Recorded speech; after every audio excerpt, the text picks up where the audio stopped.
the small town of Springfield had always been a quiet place where neighbors knew each other by name, and doors were left unlocked even after the sun dipped below the horizon. It was the kind of community where the most scandalous news was usually a dispute over a property line, or a stray dog digging up a prize-winning garden. However, in the late autumn of 1968, a shadow fell over the sleepy town that would forever alter its history and the memories of those who lived there. The events centered around a modest 2-story Victorian home on the outskirts of town, a structure that had stood vacant for nearly a decade before the arrival of the Harrow family. Locals whispered that the soil beneath the house was sour, but few could have predicted the sheer terror that was about to unfold within those peeling white walls. James and Elaine Harrow were a young couple looking for a fresh start away from the bustling noise of the city, and they believed they had found their sanctuary in Springfield. They brought with them their 6-year-old daughter, Rose, a bright and cheerful child who loved to chase butterflies in the overgrown garden that surrounded their new property. The house required significant work, but James was a handyman by trade and saw only potential in the creaking floorboards and drafty windows.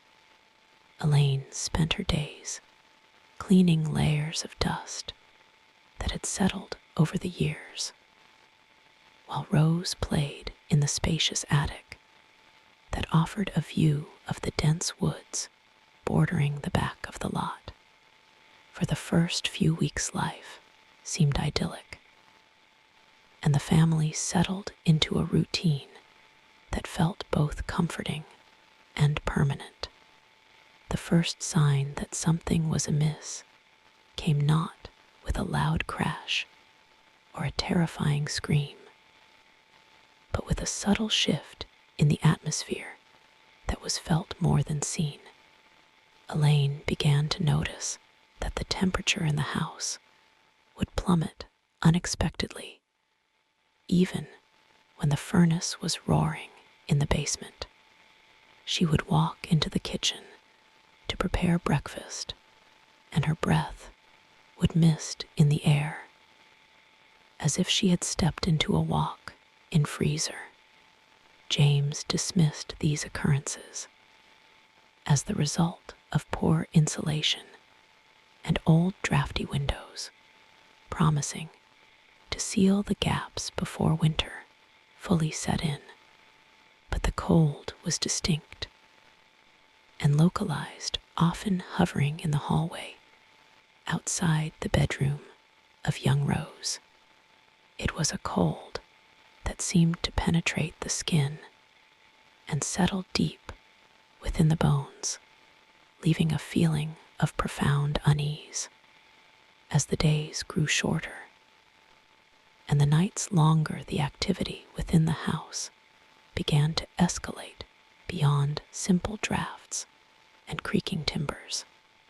Rose began to speak of a new friend she had made in the house, a shy playmate who preferred to hide in the shadows of the attic. At first, James and Elaine assumed this was nothing more than the active imagination of a lonely child adjusting to a new environment. Rose called her friend Mr. Scratch, a name that sent a shiver down Elaine's spine, though she tried to hide her concern from her daughter. Rose would spend hours talking to the empty corner of her room, her voice hushed and conspiratorial, as if sharing secrets that were not meant for adult ears. The parents tried to be supportive, but the look in Rose's eyes when she spoke of him was disturbingly intense. One evening, while James was repairing a loose step on the front porch, he heard a heavy thud come from the floor above, followed by the sound of dragging. He dropped his tools and raced up the stairs, fearing that Rose had fallen or hurt herself in some way. When he burst into her room, he found her sitting calmly in the center of the floor, surrounded by her dolls, which had been arranged in a perfect circle facing outward. The heavy oak wardrobe that stood against the far wall had been shifted several inches to the left, leaving deep gouges in the hardwood floor. When James asked her what had happened, Rose simply pointed to the empty corner and whispered that Mr. Scratch was angry because he did not like the cross that Elaine had hung over the door frame. Sleep became a luxury that the Harrow family could no longer afford, as the noises at night grew louder and more aggressive. It started with rhythmic knocking on the walls in sets of 3, a mocking sound that echoed through the silent hallways at exactly 3 in the morning. James would arm himself with a flashlight and prowl the house, looking for the source of the disturbance. But he never found a cause. The knocking would move from room to room, seemingly anticipating his movements. And ceasing the moment he approached a specific wall, Elaine began to suffer from vivid nightmares where she was trapped in the house as it burned her lungs, filling with smoke, while a dark figure watched her from the doorway, laughing, a low guttural sound that she could hear even after waking. The situation reached a breaking point when physical marks began to appear on the body of young Rose without any logical explanation. Elaine was bathing her daughter one evening when she noticed 3 long red scratches running down the length of the child back. The marks were inflamed and warm to the touch, looking as though they had been inflicted by a large animal with sharp claws. Rose did not cry or complain of pain, but merely stated that Mr. Scratch had tried to hold her too tight because he did not want her to leave the room. James was horrified and immediately took Rose to the local doctor, who could find no medical cause for the injuries, and looked at the parents with a mixture of suspicion and pity, desperate for answers and fearing for the safety of their daughter James. And Elaine turned to the only institution they felt could help them in their time of need. They visited the rectory of St. Mary Catholic Church and spoke with Father Thomas Bennett, a seasoned priest who had served the Springfield community for over 40 years. Father Bennett was a man of logic and reason, who usually sought psychological or scientific explanations for the troubles of his parishioners. However, as he listened to the trembling voices of the Harrow parents and saw the terror etched into their faces, he felt a cold dread settle in his stomach.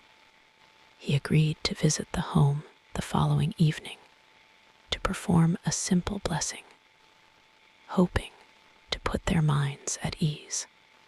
When Father Bennett arrived at the Harrow residence. The sun had already set, and the house loomed against the darkening sky like a sentient beast waiting for its prey.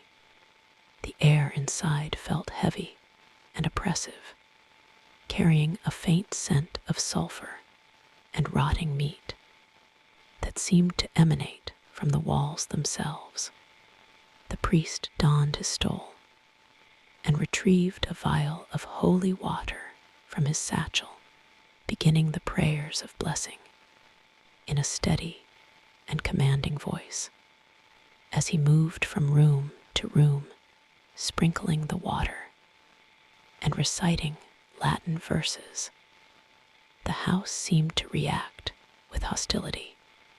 The lights flickered violently, and the temperature dropped so low that frost began to form on the inside of the window panes, creating intricate patterns of ice. The ritual came to a sudden halt when Father Bennett entered the bedroom of young Rose, where the atmosphere was thick with a palpable malevolence. Rose was sitting on her bed, her head bowed low. But as the priest stepped across the threshold, she slowly lifted her gaze. Her eyes, which had always been a bright and innocent blue, were now dark and dilated, appearing almost entirely black in the dim light. She opened her mouth to speak, but the voice that emerged was not that of a 6-year-old girl. It was a deep, raspy growl that sounded like grinding stones, and it spoke to the priest in fluent Latin, a language the child had never learned. The voice mocked Father Bennett, calling him by a childhood nickname that no one in Springfield knew. Father Bennett stumbled back, clutching his rosary, as the realization of what he was facing crashed down upon him with terrifying weight. This was not a simple case of an overactive imagination or a settling house, but a genuine demonic infestation of a high order. He ordered James and Elaine to take Rose downstairs and wait in the living room while he attempted to secure the perimeter of the bedroom. As the parents rushed to obey, the door to the bedroom slammed shut with tremendous force, locking the priest inside with the entity. For 10 agonizing minutes, James and Elaine heard the sounds of a violent struggle emanating from the room above, accompanied by the priest shouting prayers of deliverance. When the door finally unlocked and Father Bennett emerged, he looked as though he had aged 10 years in a matter of minutes. His face was pale and covered in a sheen of cold sweat, and his hands trembled uncontrollably as he packed his religious items. He told the terrified parents that he could not handle this alone, and that he needed to contact the bishop immediately to request permission for a major exorcism. He explained that the entity attached to Rose was ancient and powerful, and that it had laid claim to the house long before the Harrow family had arrived. He warned them not to engage with the entity and to keep a constant vigil over Rose until he could return with help. The approval from the bishop took 3 agonizing days to arrive, days in which the Harrow family lived in a state of perpetual siege. During this time, the activity in the house became brazen and physically dangerous, with objects flying across rooms and furniture stacking itself in impossible configurations. Rose withdrew completely into herself, refusing to eat or sleep sitting in a catatonic state, while the entity used her voice to whisper obscenities and threats. James and Elaine took turns watching her, terrified that if they looked away for even a second, she would be taken from them forever. They boarded up the windows and covered the mirrors, trying to block out the darkness that seemed to be encroaching from every side. Father Bennett returned on a stormy Tuesday night, accompanied by a younger priest named Father Michael, who had been assigned to assist him in the ritual. They brought with them the Roman Ritual, a book of ancient prayers and instructions for casting out demons, as well as relics of saints and blessed salt. The mood was somber as they set up a makeshift altar in the living room, deciding it was safer to perform the exorcism on the ground floor, where there was more space. James and Elaine were instructed to hold Rose down if she became violent, but to otherwise remain silent and pray with all their hearts. The rain lashed against the windows like 1,000 tiny hammers, setting a grim cadence for the night ahead. The exorcism began with the litany of the saints, the priests calling upon holy figures to aid them in the battle for the soul of the innocent child. As the first names were invoked, Rose's body went rigid, and she let out a scream that sounded like the tearing of metal. She began to thrash violently against the grip of her father, displaying a level of physical strength that was impossible for a child of her size. Her muscles bulged, and her bones cracked audibly as her body contorted into unnatural positions. Father Bennett pressed a crucifix against her forehead, commanding the spirit to reveal its name and to depart from the vessel it had invaded.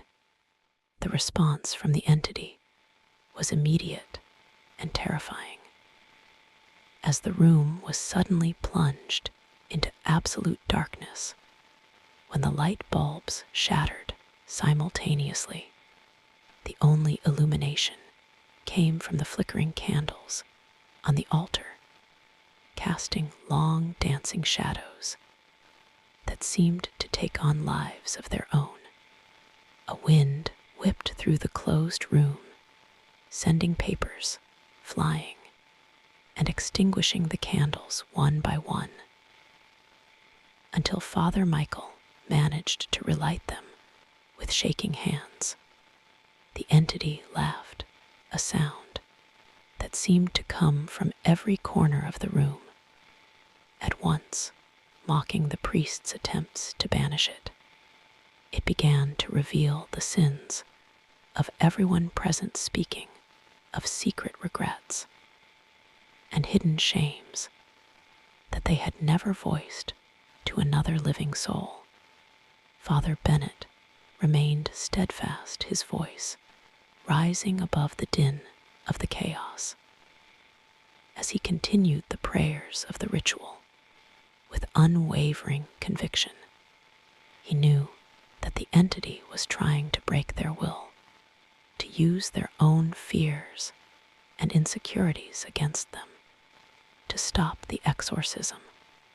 He focused his eyes on the crucifix in his hand, refusing to look at the twisted visage of the child, who was currently snarling at him like a wild beast. He splashed holy water onto Rose's face, which sizzled and steamed upon contact, as if it were acid burning the skin of the demon hiding beneath. The entity howled in pain and rage, threatening to tear the house down around them if the priest did not cease his torment. As the night wore on, the physical manifestations of the haunting became more intense and harder for the human mind to comprehend. At one point, the heavy oak coffee table levitated several feet into the air and hovered there for a moment before being hurled across the room, smashing into the wall. Deep cracks began to appear in the plaster of the ceiling, and a dark viscous liquid started to ooze from the fissures, dripping onto the carpet below. The smell in the room became unbearable, a mixture of sulfur-rotting flesh and burning hair that made everyone gag and struggle for breath. Father Michael faltered for a moment, overcome by the sensory assault. But Father Bennett grabbed his arm and urged him to continue. The battle of wills continued for hours, with neither side willing to yield ground in the spiritual warfare that was consuming the living room. Rose's face was unrecognizable, her features distorted by the evil presence that was fighting to maintain its hold on her. She began to speak in tongues, a cacophony of ancient languages that had not been spoken on earth for centuries, weaving a spell of confusion and despair. The priests countered with the psalms, reciting verses of protection and deliverance, trying to cut through the noise and reach the child buried deep within. James and Elaine wept openly, their hearts breaking, as they watched their beloved daughter serve as the battlefield for this cosmic struggle. Just before dawn, the entity played its final and most desperate card in an attempt to stop the exorcism once and for all. Rose's body arched off the couch, levitating into the air. Without any support, her eyes rolling back into her head until only the whites were visible. She turned her head a full 180 degrees, a physical impossibility that caused Elaine to scream and bury her face in her husband's chest. The entity spoke one final time, its voice booming with a power that shook the foundation of the house, declaring that it would never leave. Then, with a deafening crack that sounded like a gunshot, Rose's body fell back onto the couch and lay perfectly still. Silence descended upon the room, a heavy and suffocating silence that was more terrifying than the noise that had preceded it. Father Bennett slowly approached the child, checking for a pulse and looking for any sign of life in her small, battered frame. For a terrifying moment, there was no movement, and the parents feared the worst, believing that the strain had been too much for her heart. Then Rose took a deep, gasping breath, and her eyes fluttered open, revealing the clear blue irises that belonged to her and her alone. She looked around the room with confusion, asking simply why it was so dark and why her parents were crying. The exhaustion that followed the exorcism was absolute, leaving everyone in the room physically and emotionally drained beyond measure. James and Elaine held their daughter close, refusing to let go, as the first rays of sunlight began to filter through the boarded windows. Father Bennett and Father Michael slumped against the wall, their vestments stained with sweat and the dark fluid that had dripped from the ceiling. They offered a prayer of thanksgiving, but their voices were weak and hoarse from hours of shouting. The house felt different now. The oppressive weight had lifted, leaving behind only the mundane quiet of a dusty old building. The Harrow family did not stay in the house for another night, packing only their most essential belongings and leaving Springfield that very morning. They moved across the state to a small apartment where they hoped to rebuild their lives and forget the horrors they had witnessed. James and Elaine never spoke of the events to anyone, fearing that they would be labeled as insane, or that speaking of it might invite the darkness back.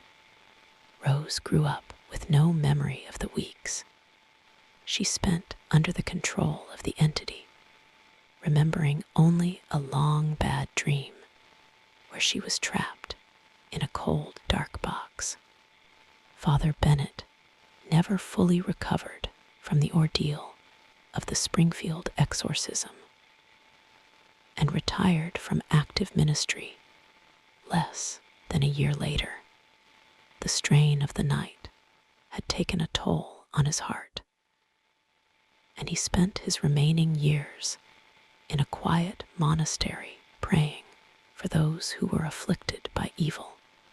He wrote a detailed report of the event for the church archives, but requested that it be sealed until 50 years after his death. He often told the younger monks that there are doors in this world that should never be opened, and that some houses are born bad just as some men are. The house on the outskirts of Springfield stood empty. For decades, its reputation as a cursed place, keeping potential buyers and curious locals at bay. The windows remained boarded up, and the garden grew wild and tangled, reclaiming the land that the Harrow family had briefly tried to tame.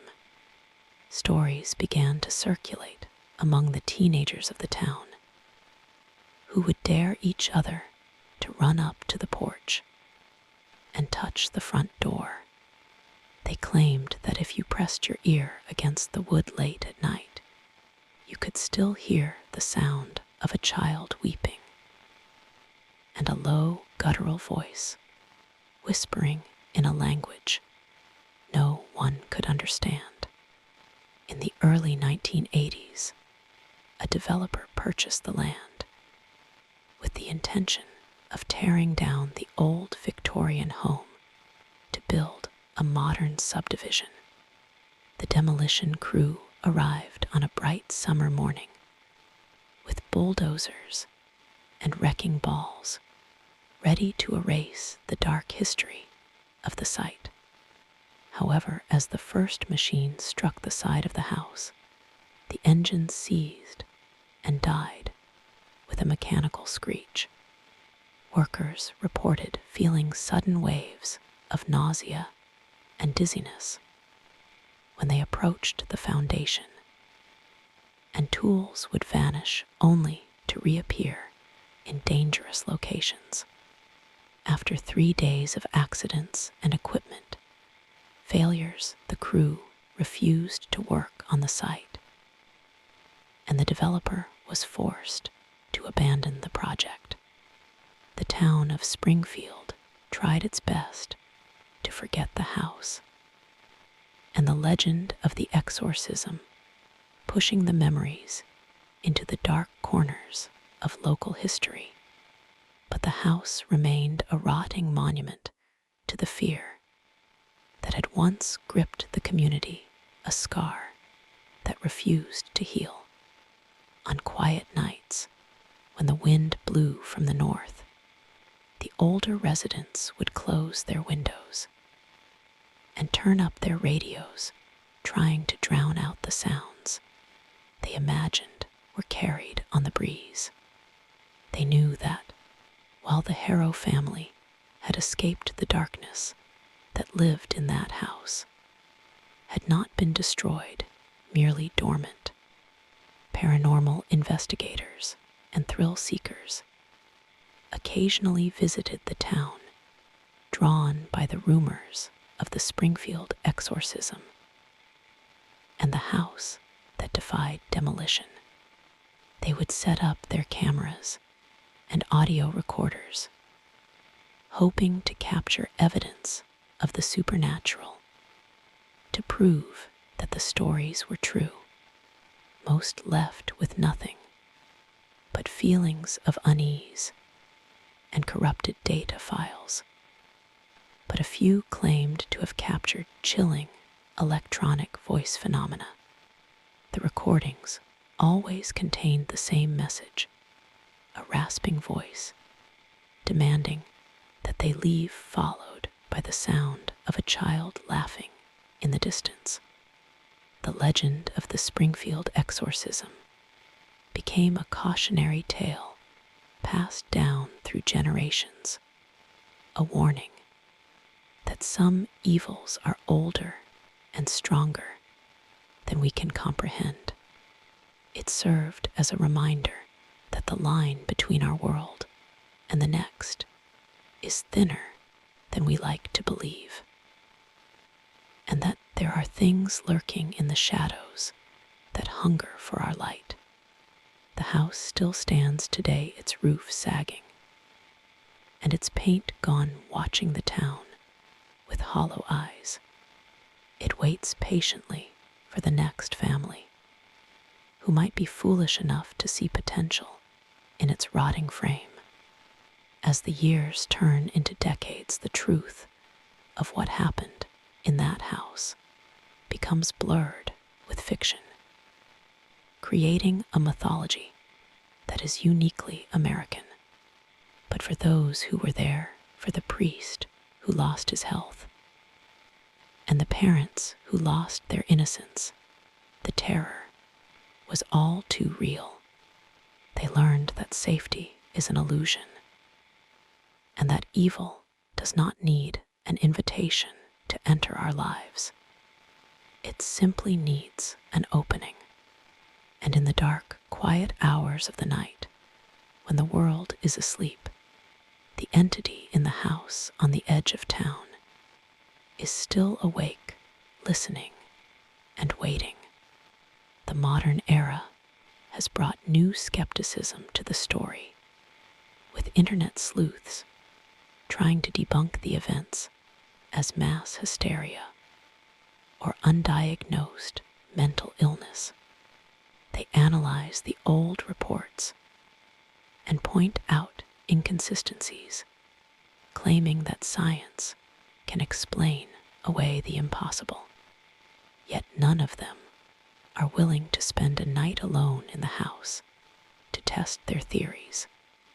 The fear that permeates the soil around the property is primal and instinctive, bypassing logic and striking directly at the reptile brain. It is a fear that says run, a fear that says do not look back. There are those in Springfield who say that on the anniversary of the exorcism, you can see a strange light flickering in the window of what was once Rose's bedroom. It is not the warm glow of a candle or the harsh beam of a flashlight, but a cold blue luminescence that seems to pulsate like a heartbeat. The local police receive calls every year about intruders in the old house. But when they arrive, they find the doors locked and the dust undisturbed. They write it off as a trick of the light or a reflection from passing cars. But they never linger on the property longer than necessary. The psychological impact on the community was profound, changing the way the townspeople viewed their world and their place within it. Attendance at St. Mary Church skyrocketed in the months following the exorcism, as people sought protection from forces they could not control. Neighbors became more suspicious of one another, looking for signs of possession or witchcraft in the most mundane behaviors. The innocence of the small town was replaced by a wary vigilance that would persist for years. They had looked into the abyss, and they knew that the abyss was looking back. Even today, the name Harrow is spoken in hushed tones in the coffee shops and barber shops of Springfield, a synonym for tragedy and terror. The few people still alive who remember the family speak of them with a mixture of pity and respect for surviving the ordeal. They remember a polite couple and a sweet little girl who were chewed up and spit out by a darkness they did not create. They wonder where Rose is now, if she is still alive, and if she still carries the scars of that long, terrible night on her soul. The enduring legacy of the Springfield exorcism is not the house itself or the stories told around campfires, but the lingering question it planted in the minds of the locals. It forces them to ask what lies beneath the surface of their quiet lives, what monsters might be sleeping in the earth beneath their feet.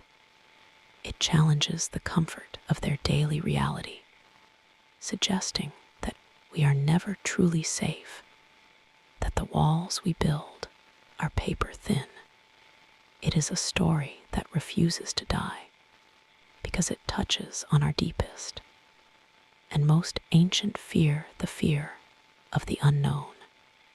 As you drive past the outskirts of Springfield today, you might miss the overgrown driveway that leads to the house, hidden behind a wall of trees. Nature has done its best to swallow the structure, to hide the evidence of the evil that resides there from the eyes of the world. But if you stop your car and roll down the window, you can feel the drop in temperature and the heaviness in the air. You can feel the eyes of the house upon you, watching and assessing, wondering if you are the one who will finally unlock the door. The story of the Springfield exorcism serves as a grim reminder that not every ghost story has a happy ending or a clear resolution. Sometimes the entity wins simply by surviving, by outlasting those who tried to banish it.